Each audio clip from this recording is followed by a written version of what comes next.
morning, let's glorify His holy name. Hallelujah. Hallelujah. கர்த்தருடைய பரிசுத்த நாமத்தை ஸ்தோத்திரம் பண்ணி எல்லா கொஞ்ச நேரம் ஸ்தோத்திரம் பண்ணி பாடும்படியா, ஸ்தோத்திரம் பண்ணி உள்ளத்தினாலிருந்து கர்த்தரை துதிக்கும்படியா, உள்ளத்தினாலிருந்து கர்த்தரை போற்றும்படியா இயேசுவின் நாமத்தினால் உங்களை வாழ்த்தி வரவேற்று அழைக்கின்றேன். ஹalleluya. கர்த்தர் செய்த எல்லா நன்மைகளை நினைத்து கர்த்தர் காட்டின எல்லா புதிய வழிகளுக்கு ஆண்டவருக்கு நன்றி செலுத்தி எல்லாம் கொஞ்ச நேரம் ஸ்தோத்திரம் பண்ணுவோம். வாயிலை திறந்து கொஞ்ச நேரம் ஸ்தோத்திரம் பண்ண ஆண்டவரே, எங்களை நீதியின் பாதையிலே கடந்த 6 மாதங்கள் நடத்தி ஆண்டவரே, கர்த்தாவே இந்த வருடத்தில் பாதி வருடத்தை கழிக்கும்படி கிருபை தந்தீர்கள். ஸ்தோத்திரம். Lord, you enabled us to pass through 6 months, Lord. Half of the year, Lord, this morning we are so grateful to you. We worship you this day. Hallelujah, hallelujah, hallelujah. You took away every barricade. You straightened our paths, O God. We want to praise you, Jesus. Hallelujah.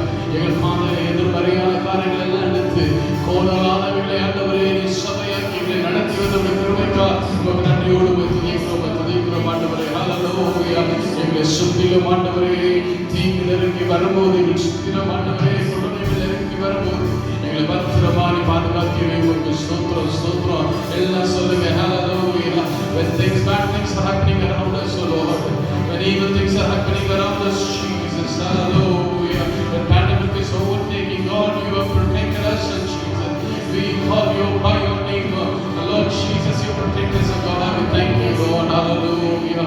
உமக்கு ஸ்தோத்திரம் ஆண்டவரே, உமக்கு ஸ்தோத்திரம் ஆண்டவரே, hallelujah. ஆண்டவரே, உள்ளங்களில் இருக்கிற எல்லா சிந்தனைகளுக்கு அறிந்தவராய் வெளியரங்கமாய்களுக்கு இந்த 6 மாதங்களிலே பதில் கொடுத்திருக்க ஸ்தோத்திரம் ஆண்டவரே. Thank you, Lord, that you came to know our inner being, the desire of our hearts, Lord. You answered it in outwardly, O God. You answered it outwardly, Lord Jesus. Hallelujah. Praise you, Jesus. ஆண்டவருக்கு ஸ்தோத்திரம் பண்ணி இந்த காலங்களில் எல்லாம் சொல்லு ஆண்டவரே, நீர் உண்மை உள்ளவர் ஆண்டவரே, நீர் உண்மை உள்ளவர். உமக்கு ஸ்தோத்திரம் ஆண்டவரே. You are a faithful God. You are a true God. Worship to be glorified, O God. You are worshipped and you to be glorified, Master. Hallelujah.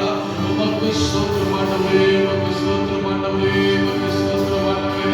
கிருபை ஆண்டவரே, இந்த காலங்களில் உங்களுடைய சன்னதத்தில் அர்ப்பணிக்கிறோம் ஆண்டவரே.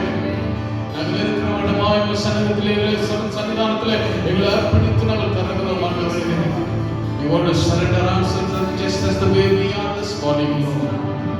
Accept us, accept the worship, Lord. Hallelujah, hallelujah. இந்த காலங்களில் நீர் ஆண்டவரை ஏற்றுக்கொள்ளும்படியாக இந்த ஆராதனை ஏற்றுக்கொள்ளும்படியாக உடைய சன்னிதானத்தில் நாங்கள் ஜெபிக்கிறோம். இயேசுவின் நாமத்தில் ஜெபிக்கிறோம் பிதாவே. ஆமென், ஆமென், ஆமென். We want to sing a couple of Tamil songs and Kannada song and English song. We want to praise and glorify the name of the Lord. இந்த காலங்களிலும் சில தமிழ் பாடல்கள், ஆங்கில பாடல்களையும் கன்னட மொழியிலே பாடலும் பாடி கர்த்தரை ஸ்தோத்திரம் பண்ணும்படியாக நினைக்கிறேன். ஹalleluya, ஹalleluya. இந்த பாடல் விதமாய் சொல்லுகிறது, சிங்காசனம் விட்டு இறங்கி தாழ்வில் நம்மில் அன்பு கூர்ந்து தூக்கினாரே சீட்டு நின்று உயர்த்தினாரே கண்மலையிலே. இயேசுவின் அன்பு அற்புதம், அற்புதம். You came down from heaven, Lord. You came down from your throne. You loved us so much, and you remembered us when we went down, and you lifted us, and you put us on the rock, and you want to praise you this day. Hallelujah. எல்லா ஒன்றா சேர்ந்து கர்த்தரை ஸ்தோத்திரம் பண்ணி பார்ப்போம். கேட்டுக்கொள்கிறேன். சிங்காசனம்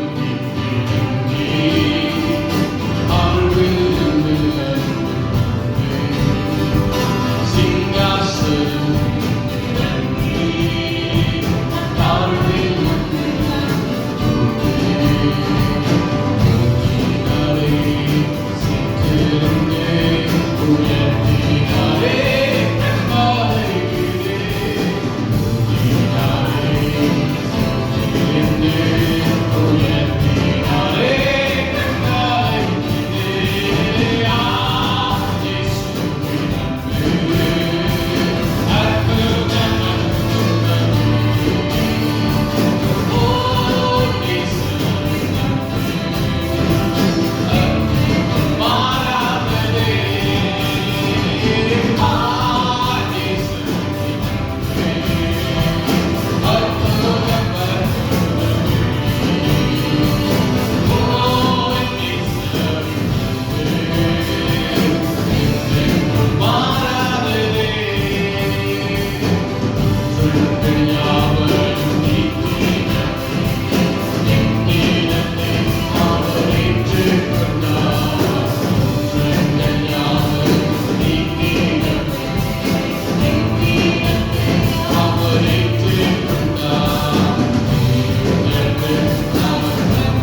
His love is so wonderful.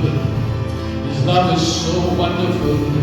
என் நேசரின் அன்பு என்றென்றும் அது மாறாதது. Unchanging grace, unchanging love. Hallelujah. கரங்களை உயர்த்தி இருக்கிற இடங்களிலே ஒரு சிறு ஜெபத்தை கர்த்தருடைய சன்னிதானத்தில் ஏறெடுக்கும்படியா the places wherever we are this morning, we will render our prayers to God this day and thank you, God. I want to thank you, Jesus, for your love that is so unchanging, Lord. I want to thank you, Jesus, for your guidance, Lord. Hallelujah. அது அற்புதம், அற்புதமே. ஆமென். Hallelujah. Hallelujah. குற்றங்கள் யாவையும் நீக்கிடவே என்னிடத்தை அவர் எடுத்துக்கொண்டாரே, விருதல்கள் அவர் மன்னித்தாரே, என் நோய்கள் எல்லாம் அவர் குணமாக்கினார். Hallelujah. Hallelujah. பாவம் மன்னிக்கப்படும் போது வேதத்தில் வாசிக்கிறோம், நம் நோய்களையும் ஆண்டவர் குணமாக்குகிறாராம். ஆமென். Hallelujah. When our sins are cleansed, when our sins are washed away, and He will heal our physical body too. This morning, if that is our experience for the past 6 months, let us praise God. அதனுடைய வாழ்க்கையின் அனுபவமா இருக்கும் என்று சொன்னால், இந்த 6 மாதத்திலே கர்த்தர் விதமான அற்புதங்களையும் கர்த்தர் விதமான அதிசய வாழ்க்கையை செய்திருப்பார் என்று சொன்னால், கர்த்தரை துதிக்கும்படியாய் கேட்டுக் கொடுக்கிறேன். சொல்லி பாடலாமா? குற்றங்கள் யாவையும்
ஆசனத்தில் வீற்றிருக்கிறவர், the Lord who is highly lifted up, the Lord who reigns in majesty. Hallelujah.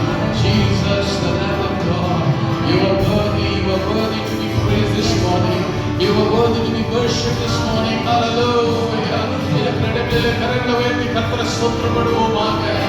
Hallelujah. Lift your hands and praise and say, Jesus, the Lamb of God, worthy is your name. Hallelujah. You are my strength when I am weak. You are the treasure that I see. You are my all and all. Seeking you as a precious friend, love to be one part of your throne. You are my all and all. Jesus,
ஸ்தோத்திரத்துக்கு பாத்திரர். Worthy is your name. Hallelujah. Hallelujah. As you worship along with us this morning, you feel that your sin is like a scarlet. Nothing can wash away. But the Bible says in the book of Isaiah, though your sin is like scarlet, and you will turn like a morning dew. Oh, it will turn to be whiter than the snow. Hallelujah. ரத்தாம்பரம் போல பாவங்கள் இருந்தாலும் பனியை போல நன்மையாக்குகிறாரா. Hallelujah. Hallelujah. இந்த காலவரை கர்த்தரை ஸ்துதிக்கிற ஜெய ஜனங்கள், ஆராதிக்கிற தேவ ஜனங்களே, ஆண்டவரே, ஆராதிக்கும் போது என் பாவங்கள் எல்லாம் நீ மன்னித்து ரத்தாம்பரம் போல பாவங்கள் வாழ்க்கையில் காணப்பட்டாலும் பஞ்சையை போல வெண்மையாகுகிற ஆண்டவரே, பனியை போல வெண்மையாக. Hallelujah, hallelujah, hallelujah. Taking my sin, my cross and my shame, praising again, I will bless your name, Lord. கரங்களை தட்டி ஆண்டவருக்கு மகிமை செலுத்துங்க. என்னை மீண்டும் உயர்த்த போகிறீர் ஆண்டவரே. நீரிவன் உயர்த்தி கண்மன் மேல் வைத்து என் பாவங்கள் எல்லாம் மன்னித்து புது பாடல் வாழ்க்கையில் தந்தீரே. Praising again, I will bless your name. You are my all in all. Hallelujah, hallelujah, hallelujah. Taking my sin, my cross, my shame, blessing again, I bless your name. You are my all in all. When I fall down, you pick me up. When I am dry, you fill my cup.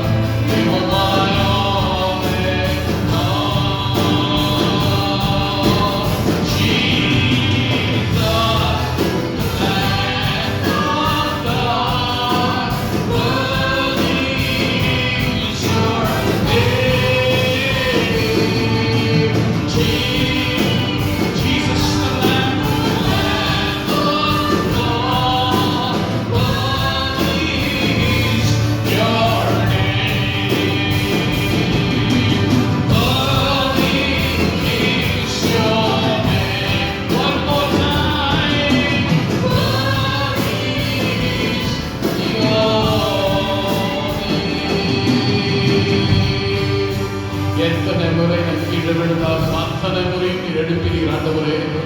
அதற்கு வாழ்க்கையின் அனுபவமா இருக்கும் என்று சொன்னார்.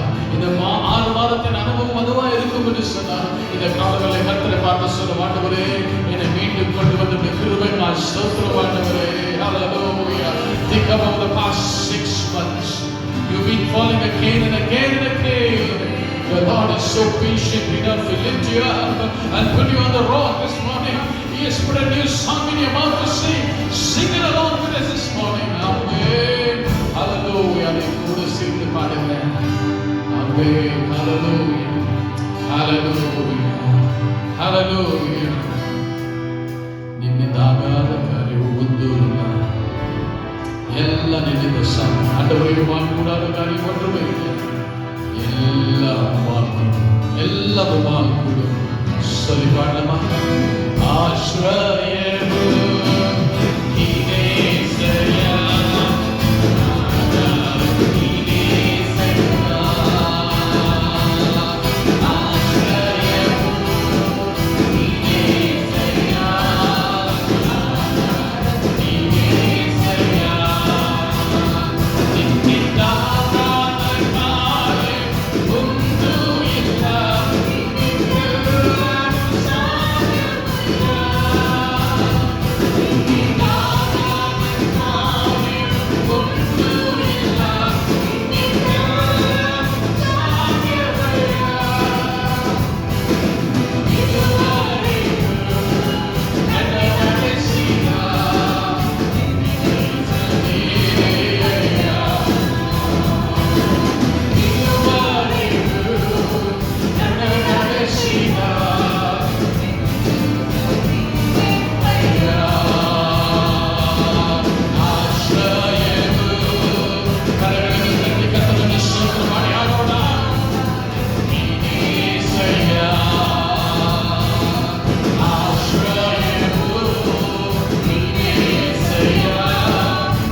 உமக்கு ஸ்தோத்திரம், உமக்கு ஸ்தோத்திரம் ஆண்டவரே.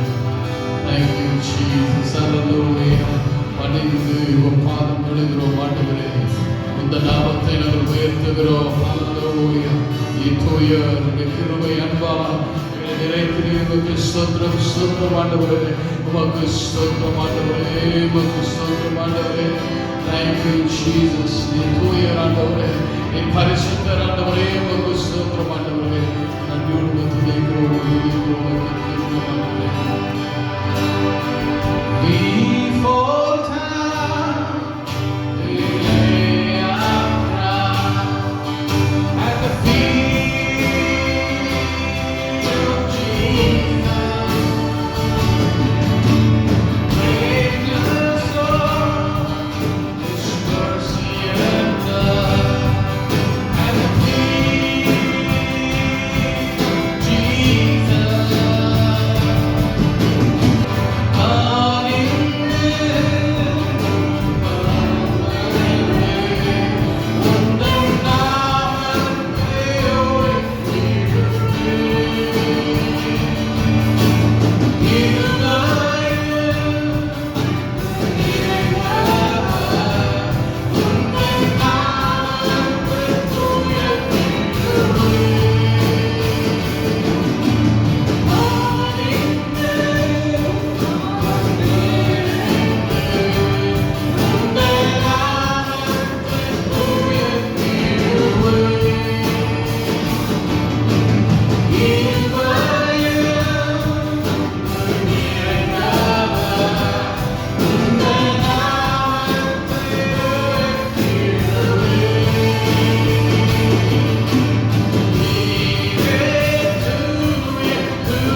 அவருடைய கிருபையும் அன்பையும் நிறைந்தவராக இருக்கிறபடினால அவருடைய கிருபையும் அன்பை நினைத்து கர்த்தரை சொல்லும்படிக்கிற காலவரே. Jesus, hallelujah. We fall down, we lay our crown at the feet of Jesus.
We fall at your feet this morning, Jesus, hallelujah. உடைய பாதத்திலே இந்த காலவரை விடுகிறோம் ஆண்டவரே. எங்கள் ஆராதனையில் உடைய பாதத்திலே நாங்கள் விடுகிறோம் ஆண்டவரே. Hallelujah, hallelujah. உமக்கு ஸ்தோத்திரம், உமக்கு ஸ்தோத்திரம், ஸ்தோத்திரம் ஆண்டவரே. உம்மை விசுவாசித்து உம்மை அன்பு கூர்ந்து இந்த காலவரையுடைய பாதத்திற்கு வந்திருக்கிறோம் ஆண்டவரே.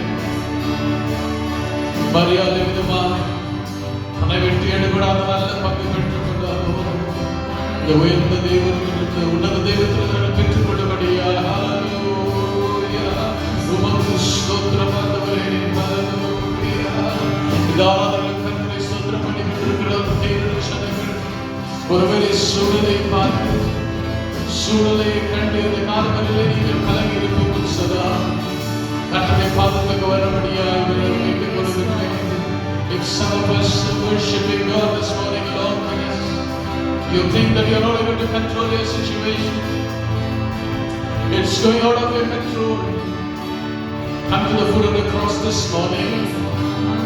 Come to the feet of the Lord Jesus this day. Hallelujah.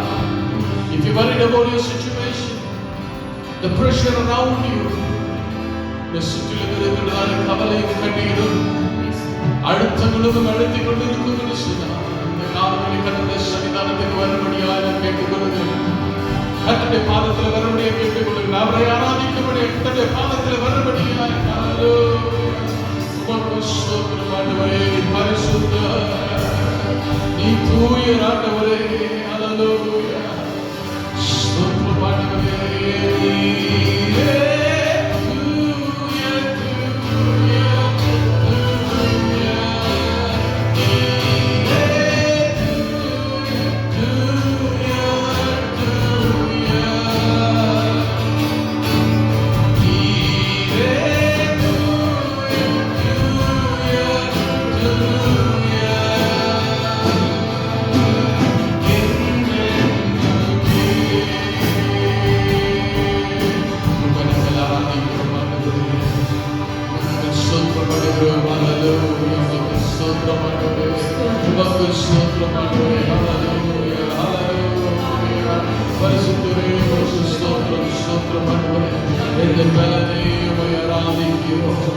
என் ஜீவனுள்ள நம்மை ஆராதிக்கிறோம் ஆண்டவரே. என் பலனே உம்மை ஆராதனை செய்கிறோம் ஆண்டவரே. உமக்கு ஸ்தோத்திரம், உமக்கு ஸ்தோத்திரம் ஆண்டவரே. என் பலனே உம்மை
You are the song, you are our praises, Lord. Hallelujah. We praise you, we praise you, we praise you.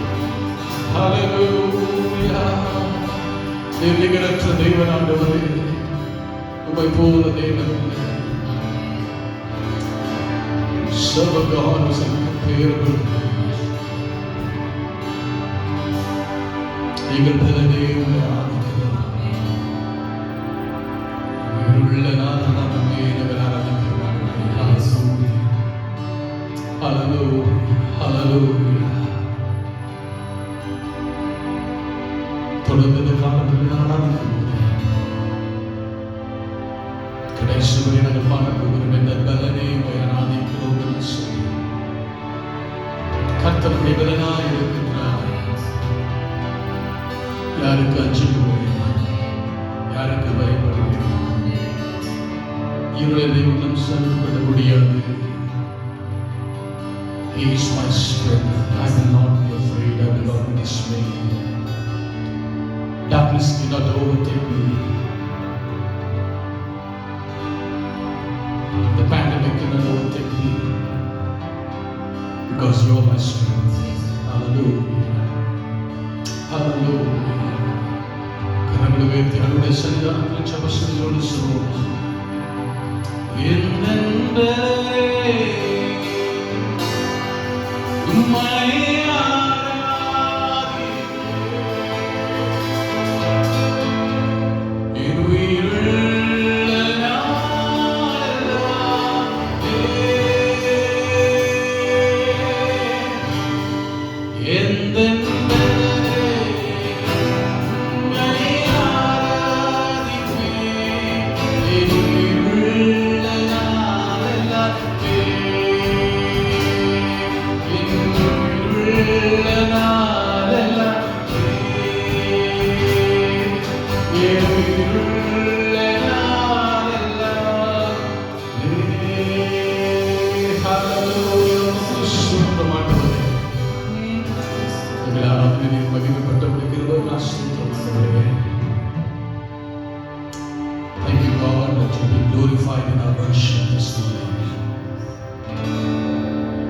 we want to reassure you this day. We love you, Lord. We want to serve you. நான் அவர்களை உறுதிப்படுத்துகிறோம். ஆண்டவரே, உங்களை நேசிக்கிறோம் என்று சொல்லுவோம். அன்புக்கு வழிபடுகிறோம் என்று உறுதிப்படுத்திக் கொள்கிறோம். தொடர்ந்து எங்களோடு பேசும் ஆண்டவரே, எங்களோடு பேசுகிற தேவன் ஆண்டவரே,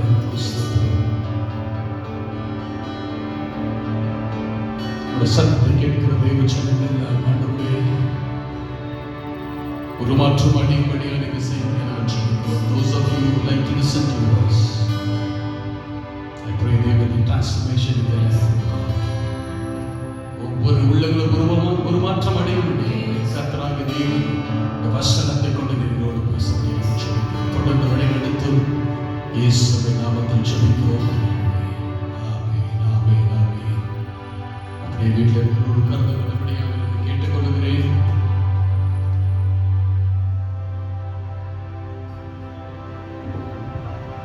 எங்களோடு கூட சேர்ந்து கர்த்தரை ஆராதித்த எல்லா தெய்வ பிள்ளைகளுக்கும் இயேசுவின் நாமத்தினால வாழ்த்துதலை நான் கூறிக்கொள்கிறேன். கடந்த 2 வாரங்களாய் சபையில் 2-3 ஆராதனைகள் நடக்கும்படி கர்த்தர் செய்தார். அநேக முகங்களை பார்க்க முடிந்தது. தேவனுடைய ஜனங்களால் ஒண்ணா சேர்ந்து கர்த்தரை ஸ்தோத்திரம் பண்ணோம். ஆமென். Hallelujah. For the past 2 weeks we had 2-3 services in the church. We could be able to meet many of you believers in Logos 80 Church. We're grateful to God. I'm sure that we are all doing good when things are so disastrous around us. But His grace sustains us. Hallelujah. Hallelujah. அழிவு நம்ம நெருங்கி வரும்போது கர்த்தர் தம்முடைய கிருபையினால் நம்மை பாதுகாக்கிற ஒரு தேவனாக இருக்கிறபடினால் ஆண்டவருக்கு கனத்தையும் மகிமையும் செலுத்திக் கொள்கிறோம். அமிதமாக சூழ்நிலை வித்தியாசமாக இந்த வாரம் மாறினபடினால இந்த ஆன்லைன்ல வரும்படி ஆண்டவர் நமக்கு ஒரு தருணத்தை கொடுத்திருக்கின்றார். Again we came back to online webcast. We want to thank God.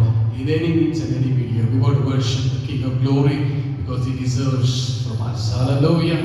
எந்த ஒரு மீடியாவில் இருந்தாலும் கர்த்தரை துதிக்கும்படியாய் நாம் வருகின்றோம் என்று சொன்னால் துதிக்கும் ஸ்தோத்திரத்துக்கும் பார்த்தீர்கள். ஆமென். Some of you believers have seen a lot of changes in the church, a lot of upliftment, facelift of the church, and I'm sure this morning we are proud of it. சிலர் சபையில் வந்து ஆலயத்தில் பார்க்கும்போது அந்த வித்தியாசத்தை கண்டிருப்பீர்கள். நேர்த்தியாய் ஆலயத்தை நாம் வைத்துக் கொள்ளும்படி கர்த்தர் நமக்கு கிருபை தந்திருக்கிறார். Hallelujah. Hallelujah. It's good to be united in the spirit. ஆவியிலே நாம் ஒன்று கூடி கர்த்தரை துதிப்பது மிகவும் அவசியம், மிகவும் நேர்த்தியான ஒரு காரியம். தொடர்ந்து கர்த்தர் நம்மோடு பேசும்படியாய் ஆண்டவரிடத்தில் ஒப்பு கொடுத்து நம்ம ஜெபிக்க போகின்றோம். தொடர்ந்து நம்முடைய தேசத்துக்காகவும் எல்லா தேசங்களுக்காகவும் கண்களை மூடி நம்ம ஜெபிக்க போகின்றோம். தலைகளை தாழ்த்தி கரங்களை உயர்த்தி கர்த்தருடைய பிரசன்னத்தில் எல்லாம் ஜெபிக்கும்படியே கேட்டுக் கொடுக்கின்றேன். ஆண்டவரே, உங்களுடைய சித்தம் எங்கள் வாழ்க்கையில் நிறைவேறும்படியே நீங்கள் செய்ய ஆண்டவரே. இந்த நாட்களிலே ஆண்டவரே, இந்த கொள்ளை நோய் பெருகி வரும்போது உங்களுடைய கிருபை பெருக்கத்தை நாங்கள் அறிய வேண்டும். And all this pandemic is rising up, Lord. We want to see the grace of God rising up in our lives of Jesus.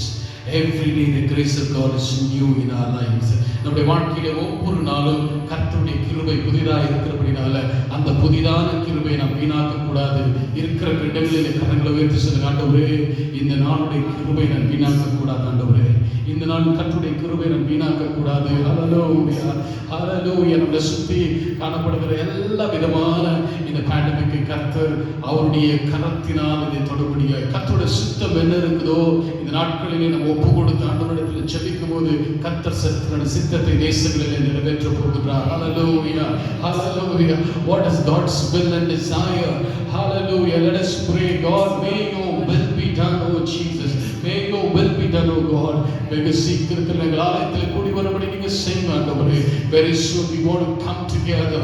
We want to congregate and we want to worship in one accord, Master. ஆண்டவரே, ஒன்று சேர்ந்து நாங்கள் உம்மை ஆராதிக்க எங்களுக்கு கிருபை தாரும் என்று சொல்லி கர்த்தருடைய சன்னிதானத்தில் இருக்கிற எல்லா ஜெபிங்க. Hallelujah. ஒவ்வொரு மருத்துவர்களை கர்த்தர் தொடும்படியா ஜெபிங்க. Hallelujah. ஒவ்வொரு மருத்துவர்களை கர்த்தர் தொடும்படியா நாங்கள் ஜெபிங்க. ஒவ்வொரு பிள்ளைகளும் இதில் ஈடுபட்டிருக்கிறதா, இந்த கொரோனா வைரஸில் ஈடுபட்டிருக்கிற ஒவ்வொரு வாரியர்ஸ்களையும் கர்த்தராமே பலப்படுத்தும்படியாய், ஹல்லேலூயா, ரட்சிக்கும்படியாய் என் தேவனாகிய கர்த்தர் அவரை பாதுகாக்கும்படியாய் எல்லா கரங்களும் உயர்த்தி ஜெபிங்க. Let God protect each and every warrior, oh God, who are involved in this coronavirus issues, Master. We thank you, Jesus, for your people who are committed to work, Lord.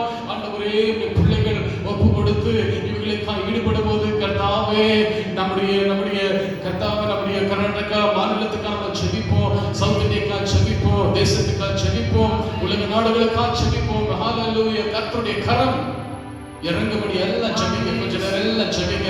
ஆமென். ஸ்தோத்திரம் ஆண்டவரே, ஸ்தோத்திரம். நாமம் மகிமைப்படும்படியா இந்த நாட்களில் தேவனை நாங்கள் ஜெபிக்கிறோம் ஆண்டவரே. Thank you Jesus. Praise you God. We praise you Jesus. உமக்கு ஸ்தோத்திரம் ஆண்டவரே, உமக்கு ஸ்தோத்திரம் ஆண்டவரே. நல்ல ஆண்டவரே, இந்த கால வேளைக்காக நாங்கள் நன்றி செலுத்துகிறோம் ஐயா. ஆண்டவரே, உம்மை நோக்கி பார்க்கும்படியா நீர் செய்த கிருபைக்காக நாங்கள் நன்றி செலுத்துகிறோம் ஐயா. நீர் அறிவீர் ஆண்டவரே, நாங்கள் போய் கொண்டிருக்கிற அந்த சூழ்நிலையை நீர் அறிவீர் ஆண்டவரே. அப்பா, எங்களுடைய கர்நாடகா தேச மாநிலத்துக்காக நாங்கள் செபிக்கிறோம் ஆண்டவரே. அப்பா, உம்முடைய கரமானது ஆண்டவரே ஒருவர் சுயமாய் தொடும்படியாய் நாங்கள் செபிக்கிறோம் ஐயா. அப்பா, நீர் ஆண்டவரே வாதை கூடாரத்தை அணுகாது என்று சொன்னீர் ஆண்டவரே. ஒரு பொருளாக உன்னை நேரிடாது என்று சொன்னது வாக்குதலத்தின்படியே ஆண்டவரே ஒரு எல்லா பிள்ளையுமான ரத்தமான கோட்டைக்குள்ளே தேவனை மூடி மறைத்துக் கொள்ளும்படியாய் செபிக்கிறோம் ஆண்டவரே. பரிபூர்ண சுகத்தை நாங்கள் கட்டளையிடும்படியாய் நாங்கள் செபிக்கிறோம் ஆண்டவரே. வியாதினால் ஆண்டவரே கஷ்டப்பட்டு கொண்டிருக்கிற ஒவ்வொரு பிள்ளைகளுமாய் தேவனுடைய கரத்தினால் ஆண்டவரே நீ தொட்டு சுகமாக்கும்படியாய் செபிக்கிறோம் ஐயா. ஆண்டவரே, உம்முடைய கரம் குறைந்து போகவில்லை சுவாமி ஐயா. உம்முடைய வல்லமை குறைந்து போகவில்லை ஆண்டவரே. இந்த வல்லமையானது ஆண்டவரே ஒவ்வொரு பிள்ளையுமாய் தொடர்படியாய் நாங்கள் செபிக்கிறோம் ஆண்டவரே. தேவனுடைய வல்லமையானது இறங்கும்படியாய் நாங்கள் செபிக்கிறோம் ஆண்டவரே. இந்த ஸ்தலத்திலே ஆண்டவரே, இந்த நேரத்திலே தேவனுடைய வல்லமை ஆண்டவரே இறங்கி தொட்டு சுகமளிக்கும்படியாய் செபிக்கிறோம் ஐயா. ஆண்டவரே,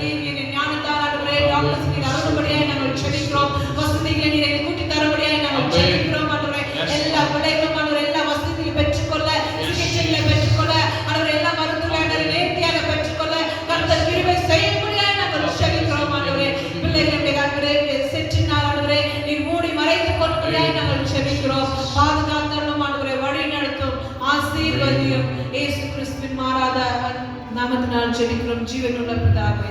ஆமென், ஆமென்.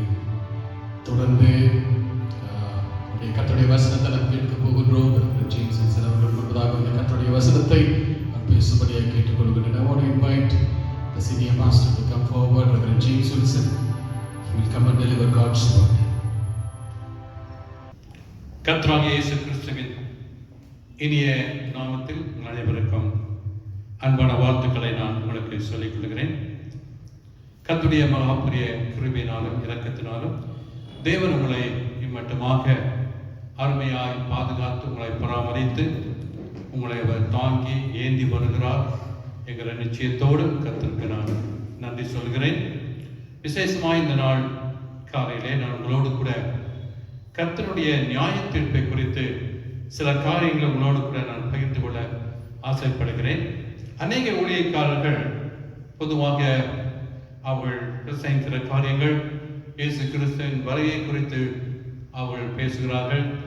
இயேசு கிறிஸ்துவின் கிருபை குறித்து, அவருடைய ஆசீர்வாதங்களை குறித்து, ஆண்டவராக இயேசு கிறிஸ்துடைய அநேக நன்மைகள், அநேக காரியங்களை குறித்து அவர் பேசுகிறார்கள். நல்ல ஒரு காரியங்கள் தான். அவையெல்லாம் நாம் அறிந்து கொள்வது, நாம் தெரிந்து கொள்வது அருமையான காரியம். அதே சமயத்தில் நாம் ஆண்டவராக இயேசு கிறிஸ்துவனுடைய நியாய தீர்ப்பை குறித்து நாம் விளங்கிக் கொள்ள வேண்டும். அநேக இடங்களிலே ஆண்டவர் இயேசு தன் நியாய தீர்ப்பு குறித்து அவர் பேசுகிறதை நாம் பார்க்கிறோம். ஒருவேளை நாம் இப்படிப்பட்ட அநேக செய்திகளை கேட்கும்போது, ஒருவேளை இந்த நியாய தீர்ப்பின் காரியங்களை நாம் ஒருவேளை அதை கவனிக்காமல், ஒருவேளை அதை நாம் அதிகமாக அதற்கு நாம் இடம் கொடுக்காமல் சிந்தியாதபடிக்கு நாம் ஒருவேளை விட்டுவிடலாம்.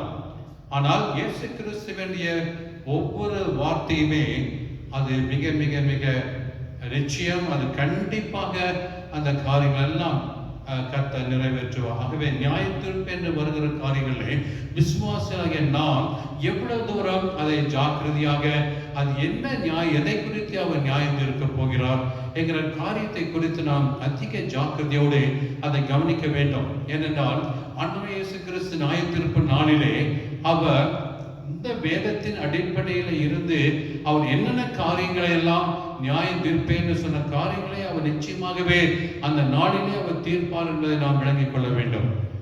இப்போ வேதம் வாசிக்கிறோம், அவர் மரித்தோருக்கும் உயிருள்ளோருக்கும் அவர் நியாய தீர்ப்பு கொடுக்க இயேசு வருகிறார் என்று வேதம் சொல்கிறது. அது ஒரு தரம் மரிப்பதும் பின்பு நியாய தீர்ப்பு அடைவதும் மனுஷனுக்கு நியமிக்கப்பட்டிருக்கிறது என்றும் வேதம் சொல்லுகிறது. ஆகவே இந்த காரியங்களை நாம் வாசிக்கும் போது நம்ம கவனமாக அந்த வாக்கியங்களை அறிந்து கொள்வது நல்லது.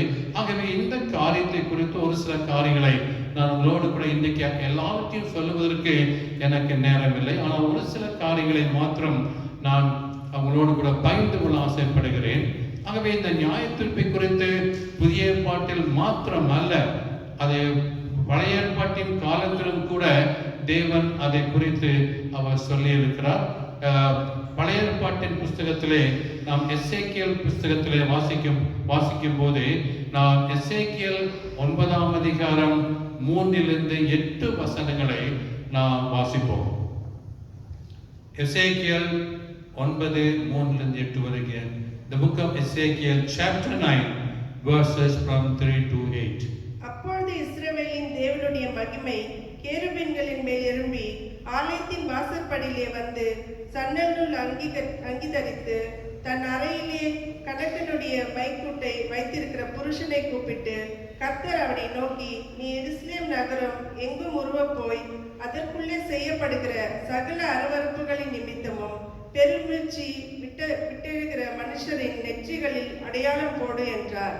பின்பு அவர் என் காதுகளில் கேட்க மற்றவர்களை நோக்கி, நீங்கள் இவன் பின்னாலே நகரமெங்கும் உருவப் போய் வெட்டுங்கள், உங்கள் கண் தப்ப விடாமலும் நீங்கள் இறங்காமலும் முதியோரையும் வாலிபரையும் கன்னிகைகளையும் குழந்தைகளையும் ஸ்திரீகளையும் சங்கரித்து கொன்று போடுங்கள், அடையாளம் போடப்பட்டிருக்கிற ஒருவனையும் கிட்டாதிருங்கள், என் பரிசுத்த ஸ்தலத்திலே துவங்குங்கள் என்று என் காதுகள் கேட்க சொன்னார்.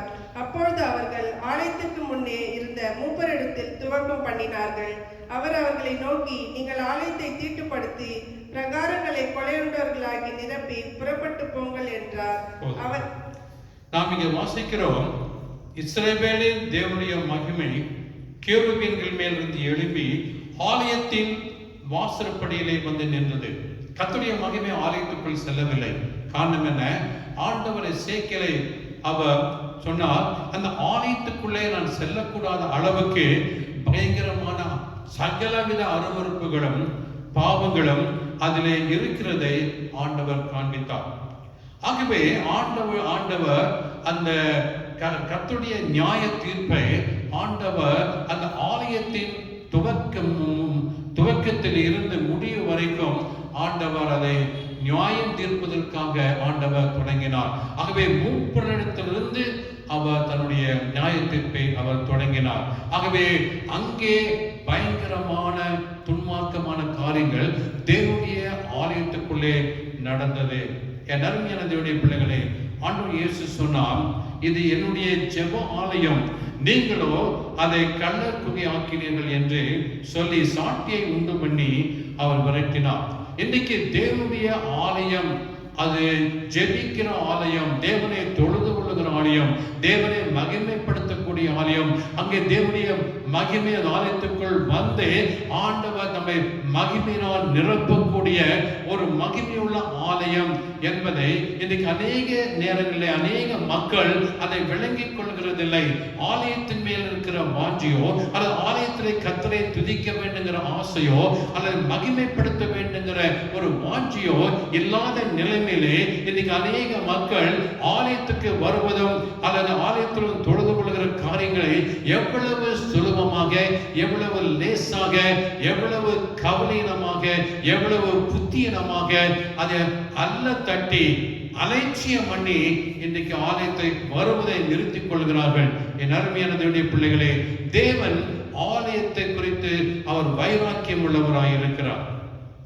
வேதம் சொல்லுகிறது, ஆகாய் தீர்க்கதரிசியின் புஸ்தகம் 1 அதிகாரம் 9ஆம் வசனத்தை வாசித்து பாருங்கள்.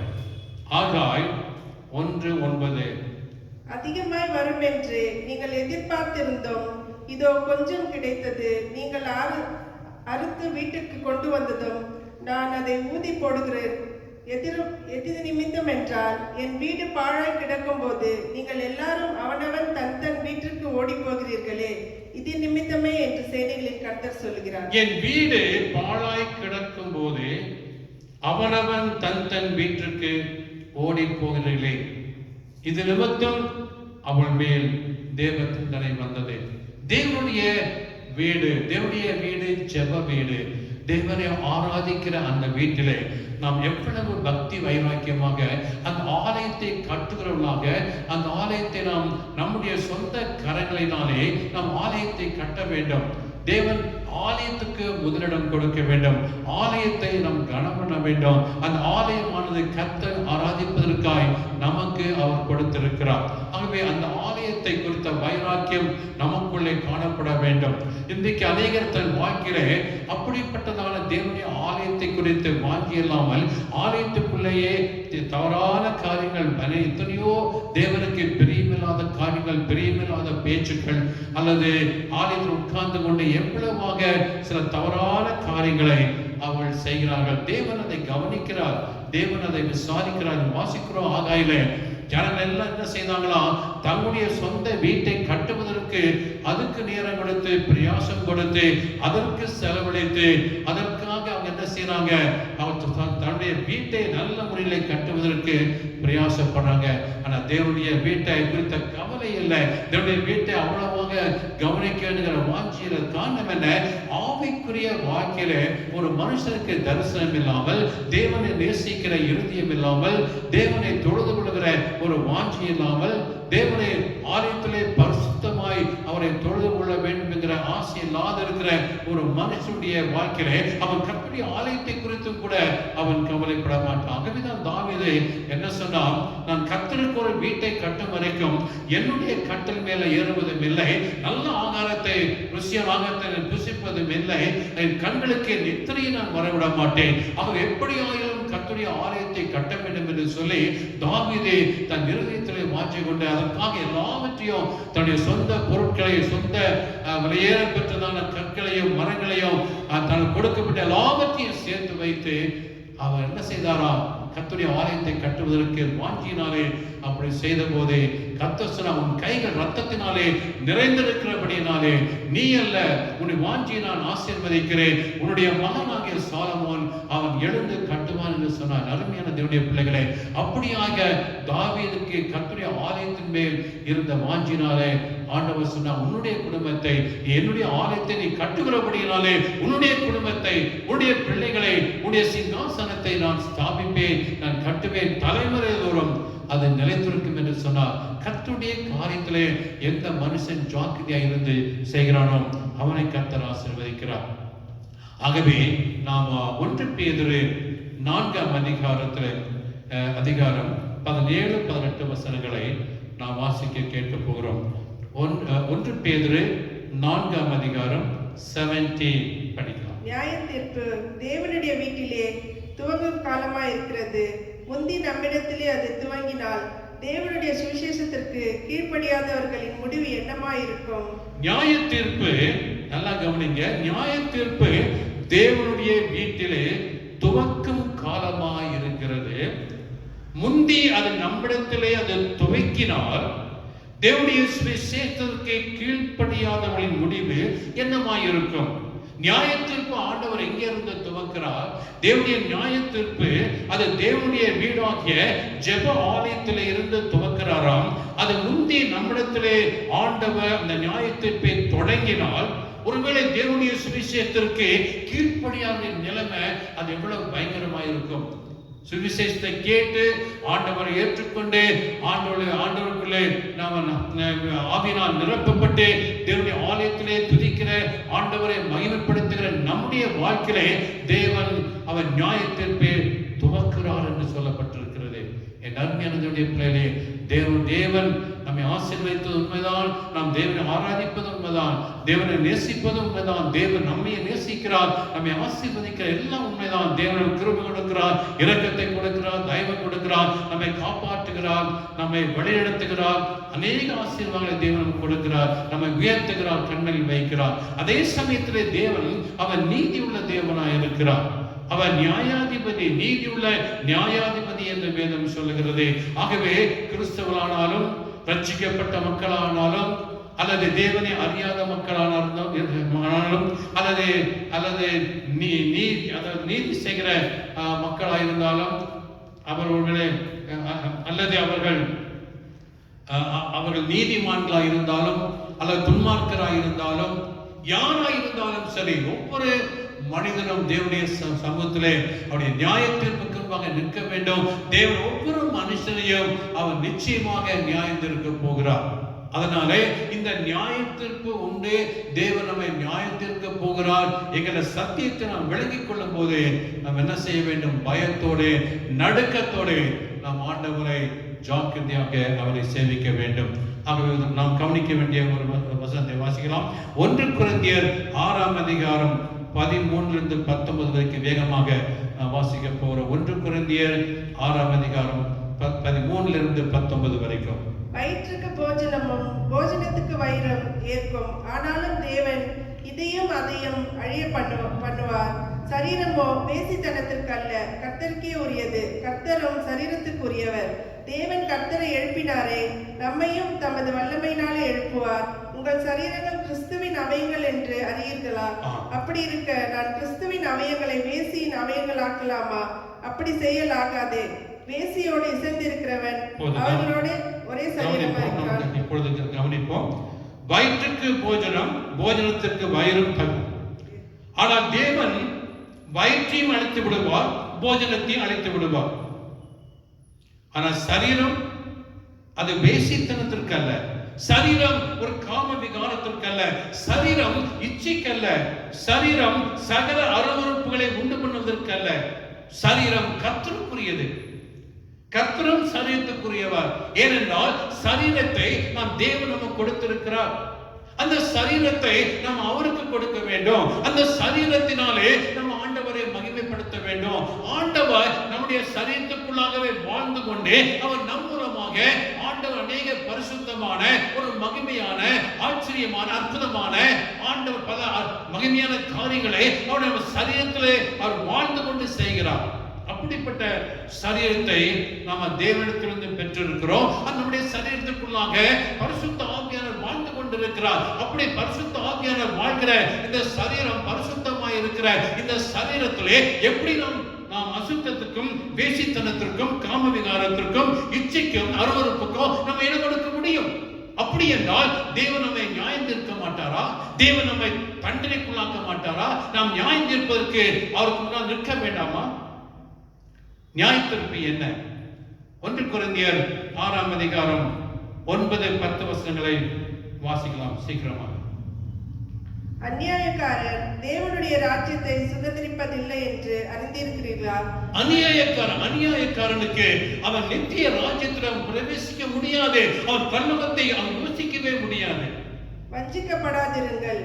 வேசி மார்க்கத்தாரும் விக்கிராராதனைக்காரரும் விபச்சாரக்காரரும் சுய புணர்ச்சிக்காரரும் ஆண் புணர்ச்சிக்காரரும் திருடரும் பொருளாசைக்காரரும் வெறியரும் உதாசீனரும் கொள்ளைக்காரரும் தேவனுடைய ராஜ்யத்தை சுதந்தரிப்பதில்லை. இவர்கள் தேவனுடைய ராஜ்யத்தை சுதந்தரிக்க மாட்டார்கள். வேசிக்கல்லர்கள், ஆண் புணர்ச்சிக்காரர்கள், சுய புணர்ச்சிக்காரர்கள், சரீரத்தை நாசமாக்குகிறவர்கள், அந்த சரீரத்தை கெடுத்து போடுகிறவர்கள், சரீரத்தை உலக மக்கள் இச்சிப்பதற்காக வெளியே காண்பிக்கிறவர்கள், இவரெல்லாம் பரிசுத்த ஆலயத்துக்கு தேவனுடைய ராஜ்யத்துக்குள்ளே பிரவேசிக்க மாட்டார்கள். இது தேவனுடைய நியாய தீர்ப்பு. எத்தனை பேர் நாம் இதை அறிந்து கொண்டு நம்ம பரலோகராஜ்யம் போகணும், நான் ரட்சிக்கப்பட்டிருக்கிறேன், அதனால நான் பரலோகராஜ்யம் போவேன் என்று நீங்கள் நினைத்துக் கொண்டிருந்தால், இப்படிப்பட்ட பாவங்களிலே ஒருவேளை நீங்கள் ரகசியமாய் ஜீவித்துக் கொண்டிருந்தாலும் நீங்கள் பரலோகராஜ்யத்தில் பிரவேசிக்க முடியாதபடி தேவனுடைய தீர்ப்பு கொடுக்கப்பட்டிருக்கிறது. அடுத்ததாக தேவனுடைய வீடு என்பது என்ன? தேவனுடைய வீடு அது ஜெபம் செய்கிற ஆலயம். இந்த ஆலயத்தை ஆண்டவர் சொல்லுகிறார், மகிமையினால் நிரப்புவேன். இந்த ஆலயத்திலே செய்யப்படும் ஜெபத்திற்கு என் கண்கள் திறந்தவைகளும் என் செவிகள் திறந்தவைகளுமாய் இருக்கிறது. ஜெபத்திற்கும் நம்முடைய வாழ்க்கைக்கும் சம்பந்தம் உண்டு. அதை நாம் விளங்கிக் கொள்ள வேண்டும். ஜெபம் வேற, நம்முடைய வாழ்க்கை வேற அல்ல. ஜெபத்தினாலே வாழ்க்கை மாற வேண்டும். நாம் ஜெபிக்கிற ஜெபமானது நம்முடைய வாழ்க்கையை மாற்ற வேண்டும். நம்முடைய துன்மார்க்கமான எண்ணங்கள், நம்முடைய கெட்ட எண்ணங்கள், கெட்ட நினைவுகள், கெட்ட சிந்தனைகள், கெட்ட வார்த்தைகள் எல்லாம் மாற வேண்டும். ஒரு ஜெபிக்கிற மனுஷன் ஆலயத்தில் வந்து அவன் ஜெபிக்கிற மனுஷனுடைய வாழ்க்கையிலே இன்னும் பாவம் இருக்குமானால், இன்னும் சிகரெட் இருக்குமானால், இன்னும் குடி இருக்குமானால், இன்னும் துன்மார்க்கமான அசுத்தமான வாழ்க்கை இருக்குமானால் அவன் ஜெபித்து பயனில்லை. அவன் ஜெபம் அவனை மாற்ற வேண்டும். அவன் ஜெபத்தினாலே அவன் வாழ்க்கை மாற வேண்டும். அந்த வாழ்க்கை மாறவில்லை என்றால் அவன் மற்றொரு வாழ்க்கையிலே அவன் என்ன மாறுதலை அவன் எதிர்பார்க்க முடியும்? மற்றவர்களுக்காய் ஜெபிக்கிற வாழ்க்கையிலே அவனுக்கு என்ன மாறுதல் உண்டாகும் ஜெபத்தினாலே? ஆகவே ஜெபமானது உன்னுடைய வாழ்க்கையை மாற்றாவிட்டால் அது மற்றொரு வாழ்க்கையை மாற்றாது. ஒருவேளை நீங்க ரட்சிக்கப்படாத தகப்பனுக்காக, தாய்க்காக, உன் பிள்ளைகளுக்காக நீ ஜெபித்துக் கொண்டிருக்கலாம். உன்னுடைய வாழ்க்கை முதலாவது மாற்றப்பட்டிருக்கிறதா? சில உதாரணங்களை சொல்ல விரும்புகிறேன். மத்தேயு 7ஆம் அதிகாரம் 22, 23 சீக்கிரமாய் படிக்கணும். அந்நாளில் அநேகர் என்னை நோக்கி, கர்த்தாவே, கர்த்தாவே, கர்த்தாவே, கர்த்தாவே, உமது நாமத்தினாலே தீர்க்க தரிசனம் உரைத்தோம் அல்லவா? உமது நாமத்தினாலே பிசாசுகளை துரத்தினோம் அல்லவா? உமது நாமத்தினாலே அநேக அற்புதங்களை செய்தோம் அல்லவா என்பார்கள். அப்பொழுது நான், ஒரு காலம் உங்களை அறியவில்லை, அக்கிரமம் செய்கிறக்காரரே, என்னை விட்டு அகன்று போங்கள் என்று அவர்களுக்கு சொல்லுவேன். இங்கே ஒரு சில மக்கள் ஜெபிக்கிறாங்க, நல்ல வல்லமையா ஜெபிக்கிறாங்க. கர்த்தாவே, கர்த்தாவே என்று சொல்லி பலத்த சத்தத்தோட ஜெபிக்கிறாங்க. ஜெபிக்கிறது மாத்திரமல்ல, இவங்க அற்புதம் செய்யறவங்க, கர்த்தர்களுக்கு அநேக அற்புதங்களை செய்யக்கூடிய வல்லமையை கொடுத்தார். இந்த வல்லமையை கொண்டு பிசாசுகள் எல்லாம் விரட்டினாங்க. எல்லா பிசாசுகளும் ஓடிச்சு. பயங்கரமான முறையில செய்தாங்க. அநேக அற்புதங்கள் எல்லாம் செய்தாங்க. அவங்க வாழ்க்கையில அவங்க வந்து தீர்க்கதரிசனம் சொன்னாங்க, அநேக காரியங்களை வெளிப்படுத்தினாங்க. இப்படி பல வரங்களை பெற்ற இவங்க நல்ல வல்லமையா அவங்க என்ன செய்ய காரியங்கள் எல்லாம் செய்தாங்களா. ஆனா இவங்களை பார்த்து ஆண்டவர் என்ன சொன்னாரா? அக்கிரம செய்கிறாரே, என்னை விட்டு அகன்று போங்கள் என்று சொல்லுகிறார். அது தேவனுடைய நியாய தீர்ப்பு. ஆண்டவர் இவர்களுக்கு என்ன நியாய தீர்ப்பு கொடுத்தார்? அக்கிரம செய்கிறாரே, என்னை விட்டு அகன்று போங்கள். என்ன பயங்கரமான காரியம்! நாங்க அற்புதம் தானே செய்தோம், இயேசுவின் நாமத்தில் தானே செய்தோம், நாங்க கர்த்தாவே, கர்த்தாவே என்றுதானே உனக்கு கூப்பிட்டோம். நீ கர்த்தாவே என்று கூப்பிட்டாலும், நீ அற்புதம் செய்தாலும் உன்னுடைய செய்கை என்ன? அக்கிரம செய்கைக்காரே. ஒருவேளை உன் தனிப்பட்ட வாழ்க்கையிலே நீ பரிசுத்தம் இல்லாமல் இருந்திருக்கலாம், ஒருவேளை நீ நீதி செய்யாமல் இருந்திருக்கலாம், ஒருவேளை பண ஆசை உள்ளவனாய் இருந்திருக்கலாம், அல்லது பல வாழ்க்கையில தவறான வாழ்க்கை ரகசியத்திலே வாழ்ந்திருக்கலாம். உன்னுடைய மனைவிக்கோ உன்னுடைய புருஷனுக்கோ நீ உண்மையற்றவனாக வாழ்ந்திருக்கலாம். என் அருமையான தேவனுடைய பிள்ளைகளை, அற்புதத்தினாலே நம்ம பரலோகம் போக முடியாது. அற்புதம் செய்யறவங்க ரகசியத்தில் எப்படியோ வாழ்றாங்க. எத்தனோ லட்சக்கணக்கான பணத்தை சம்பாதிக்கிறாங்க, தங்களை பெரிய ஆட்களாக காண்பித்துக் கொள்றாங்க, எவ்வளவு மாளிகளை கட்டிக் கொள்றாங்க, தங்களை குறித்து எவ்வளவோ பெருமை பாராட்டிக் கொள்றாங்க. போக முடியாது. அடுத்ததாக வாசிக்கலாம், மத்தேயு 7:24-26. ஆகையால் நான் சொல்லிய இந்த வார்த்தைகளை கேட்டு இவைகளின்படி செய்கிறவன் எவனோ அவனை கண்மலையின் மேல் தன் வீட்டை கட்டின புத்தியுள்ள மனுஷனுக்கு ஒப்பிடுவேன். நான் சொல்லிய இந்த வார்த்தைகளை கேட்டு இவைகளின்படி செய்யாதிருக்கிறவன் எவனோ அவன் தன் வீட்டை மணலின் மேல் கட்டின புத்தி இல்லாத மனுஷனுக்கு ஒப்பிடப்படுவான். இங்க ஆண்டவர் சொல்லுகிறாரு, என் வார்த்தையை கேட்டு அதன்படி செய்கிறவன் தான் அது ஒரு கற்பாறையின் மேலே கட்டின ஒரு மனுஷனுடைய வீட்டுக்கு சமமாகும். கற்பாறையின் மேலே கட்டிட்டா மழை வந்தாலும், அது பயங்கர வெள்ளம் வந்தாலும், காற்றடித்தாலும், புயல் வந்தாலும், அது சுனாமி வந்தாலும் அந்த வீடு விழாது. காரணம் என்ன? அது கற்பாறையாக இயேசு மேலே கட்டப்பட்ட வீடு. எப்படிப்பட்ட வீடு? அவர் என்ன சொல்றாரோ அவர் சொன்னபடியே ஒரு வாழ்கிற ஊழியக்காரன், அவர் சொன்னபடியே வாழ்கிற மனுஷன். இன்னொருத்தன் இருக்கிறான், அவன் மணல் மேல் கட்டுறான். மணல் மேல் கட்டின என்ன ஆகும்? பெருங்காற்று வெள்ளம் அதை எல்லாம் அழிச்சிட்டு போயிடும். அதனால கர்த்தருடைய வார்த்தையை கேட்டு ஜீவிக்காத ஒரு மனுஷனுடைய வாழ்க்கை நியாய தீர்ப்பு இப்படித்தான் வரும். அடுத்த ரெண்டு காலம் சொல்லி முடிக்கிறேன். லூக்கா எழுதின சுவிசேஷம் 23:14 மிக வேகமாய் வாசிங்க. அவர்களை நோக்கி, ஜனங்களை கலகத்துக்கு தூண்டி விடுகிறவனாக இந்த மனுஷனை என்னிடத்தில் கொண்டு வந்தீர்கள். நான் உங்களுக்கு முன்பாக லூக்கா 23:14 சில பேர் உங்களுக்கு முன்பாக விசாரித்த போது இவன் மேல் நீங்கள் சாட்டுகிற இல்ல அது இல்ல. சரி, நீங்க வாசிக்க வேண்டாம். விதவைகளின் ஜெபித்து நல்ல ஜெபம் பண்ணுவாங்க. பரிசேயர் சதுசேயர் பின்னால போய் என்ன செய்வாங்க? விதவைகள் வீடுகளை பச்சிப்பாங்க. மாயமாலமான ஜெபம், மற்றவர்கள் காண்கிற ஜெபம், மற்றவர்களை பிரியப்படுத்துகிற ஜெபம், மற்றவர்களை பார்வைக்கு தங்களை பெரியவங்களா காண்பித்துக் கொள்ளுவாங்க. ஆனா பின்னால போய் விதவின் வீடுகளை போய் புருஷன் இல்லாத வீட்டுல போய் அவங்களை கெடுத்து நாசம் பண்ணி வாழ்வாங்க. இப்படிப்பட்டவருடைய வாழ்க்கையில ஆண்டவர் நியாயத்திற்கு மகா கடுமையா இருக்கும். இப்போ இன்னொன்று சொல்லி முடிக்கிறேன். ரோமர் 2:21, 21, 22, 23. இப்படி இருக்க மற்றவனுக்கு போதிக்கிற நீ உனக்கு தானே போதியாமல் இருப்பாயா? இருக்கலாமா? களவு செய்யக்கூடாது என்று பிரசங்கிக்கிற நீ களவு செய்யலாமா? விபச்சாரம் செய்யக்கூடாது என்று சொல்லுகிற நீ விபச்சாரம் செய்யலாமா? விக்கிரங்களை அருவருக்கிற நீ கோவில்களை கொள்ளையிடலாமா? நியாயப்பிரமாணத்தை குறித்து மேன்மை பாராட்டுகிற நீ நியாயப்பிரமாணத்தை மீறி நடந்து தேவனை கனவீனம் பண்ணலாமா? இங்க வாசிக்கிறோம், போதிக்கிற நீ, பரிசுத்தத்தை குறித்து போதிக்கிற நீ அக்கிரமத்தில் வாழலாமா? நீதியை குறித்து போதிக்கிற நீ அநியாயத்திலே நீ வாழலாமா? நேர்மை குறித்து போதிக்கிற நீ, உண்மையை குறித்து போதிக்கிற நீ, உன் வாழ்க்கையிலேயே உண்மை இல்லை, அநியாயம், இதுக்கு நியாய தீர்ப்பு உண்டு. தேவன் ரோமர் 2:11 வாசிக்க பார்க்கலாம் வேகமா. என் சுவிசேஷத்தின்படியே தேவன் இயேசு கிறிஸ்துவை கொண்டு மனுஷருடைய அந்தரங்கங்களை நியாய தீர்ப்பு கொடுக்கும் நாளிலே இது விளங்கும்.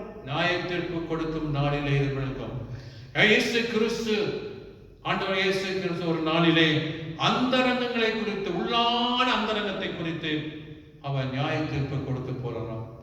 அந்தரங்கத்துல என்ன செய்தோம், இருளில் என்ன செய்தோம், யாரும் இல்லாத நேரத்தில் வீட்டில் என்ன செய்தோம், தனியே கூப்பிட்டு என்ன செய்தோம், எப்படி வாழ்ந்தோம், எப்படி பேசினோம், எதை பார்த்தோம், எப்படி பார்த்தோம், எப்படி நடந்து கொண்டோம், எதையெல்லாம் ரகசியத்தில் செய்து வந்தோம், யாரோட பழகினோம், எல்லா அந்தரங்களையும் கர்த்தர் இயேசு கிறிஸ்துவை கொண்டு நியாயம் தீர்க்க போகிறார். இந்த வார்த்தையை கேட்டுக்கொண்ட அருமையான தேவனுடைய பிள்ளைகளை நாம் இருதயத்தை ஆராய்ந்து பார்த்து, நாம் தேவனுடைய பிள்ளைகளாக இருக்கலாம், இயேசுவை ஏற்றுக்கொண்டவர்களாக இருக்கலாம், ஒருவேளை ஆலயத்துக்கு போய் கொண்டிருக்கலாம், வேதத்தை படித்து கொண்டிருக்கலாம், ஞானஸ்தானம் பெற்றிருக்கலாம், கர்த்தருடைய பந்தியிலே பங்கு பெறலாம். ஆனால் அந்தரங்கம் உள்ளான மனுஷன் உன் இருதயத்தின் ஆழத்துல எப்படி இருக்கு? பரிசுத்தமா இருக்கீங்களா? உண்மையா இருக்கீங்களா? தேவ வசனத்தின்படி வாழ்றீங்களா? அது வசனத்தின்படி ஜீவிக்கிறீங்களா? ஒரு எழுத்து கூட விடாம வாழ்றீங்களா? அப்படி நீங்கள் வாழாவிட்டால் ஒரு நாளில் நியாயத்தீர்ப்பு உங்களுக்கு வரும். ஆகவே நாம ஆராய்ந்து பார்ப்போம். இந்த விழாமை கர்த்தருடைய கரத்திலே கொடுத்து நம்ம ஜெபம் பண்ணுவோம். கண்களை மூடி ஜெபிப்போம். என்னை சீக்கிரம் ஆண்டவரே, உடைய அருமையான வார்த்தைகளுக்காக நன்றியோடு துதிக்கிறோம். அநேக செய்திகள், அநேக ஊழியக்காரர்கள் கொடுத்து கொண்டு வருகிறார் சுவாமி. உடைய வருகை குறித்தும் பேசிக்கொண்டு வருகிறார்கள். சீக்கிரமாய் நீ வரப்போகிறேன். இந்த வேளையில எங்களுடைய வாழ்க்கையை ஆண்டவரே, நீ சொன்ன நியாயத்தீர்ப்பு, வசனத்திலே சொல்லப்பட்ட நியாயத்தீர்ப்போடு எங்களுடைய வாழ்க்கையை ஒப்பிட்டு பார்த்து நாங்கள் எங்கே தவறு செய்திருக்கிறோம், எந்த இடத்துல விழுந்திருக்கிறோம், பாவம் செய்திருக்கிறோம் என்று அறிந்து எங்களை முற்றிலுமாய் ஒப்புக் கொடுத்து ஆண்டவரே, நீ நியாயம் தீர்க்கும் போது இந்த குறிப்பிட்ட காரியங்களிலே நாங்கள் நியாயம் தீர்க்கப்படாதபடிக்கு எங்களுடைய வாழ்க்கையை பரிசுத்தமாய் வாழ கிருபை செய்யும். தாழ்த்துடைய எல்லா பிள்ளைகளையும், வசனத்தை கேட்டுக்கொண்ட எல்லாருடைய மக்களையும் கர்த்தர் அபிஷேகத்தை ஆசீர்வதிப்பீராக. இந்த வசனத்தின் மூலமாய் அவளோடு கூட பேசும் இயேசுவின் நாமத்தில் ஜெபிக்கிறேன் நல்ல பிதாவே, ஆமென். ஆத்துமாவே கர்த்தரை ஸ்தோத்திரி, என் முழு உள்ளமே பரிசுத்த நாமத்தை ஸ்தோத்திரி. என் ஆத்துமாவே கர்த்தரை ஸ்தோத்திரி, கர்த்தர் செய்த சகல உபகாரங்களை மறவாதே. நம்முடைய கர்த்தராகிய இயேசு கிறிஸ்துவின் கிருபையும் பிதாவாகிய தேவனுடைய அன்பும் பரிசுத்த ஆவியானவருடைய ஆசீர்வாத நன்மையும் நாம் அனைவரோடும் இன்றும் என்றும் சதா காலங்களிலும் நிலைத்திருப்பதாக. ஆமென், ஆமென். கர்த்தர் தாமே உங்களை ஆசீர்வதிப்பார்.